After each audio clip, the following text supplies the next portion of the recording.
Turia, sâmbătă după amiază. Este cald, termometrul arată 32 de grade. Și vreau să vă recomand parcul dacă veniți pe căldură. E un loc în care găsiți umbră și liniște, mai ales în weekend. Dar am ajuns în acest loc minunat cu trandafiri și nu pot să nu vi arăt.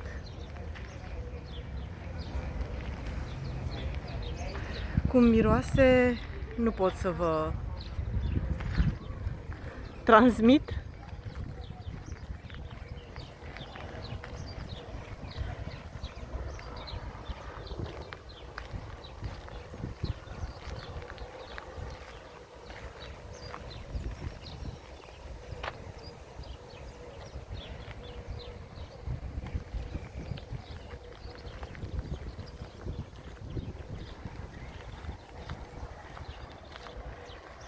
Vai, și ce-i mov de aici.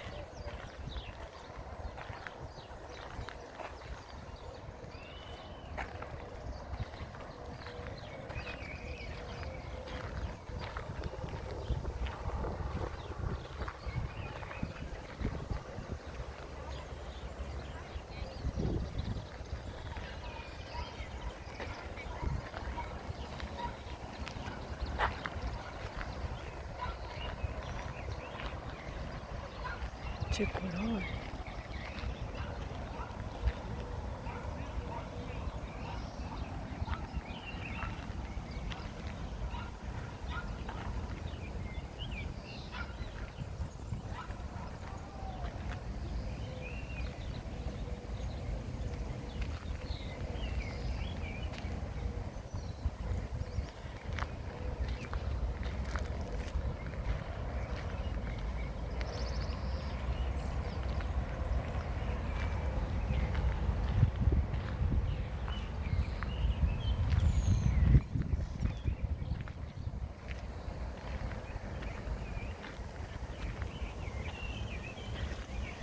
Clădirea de aici este Palaul de las Artes, Palatul Artelor.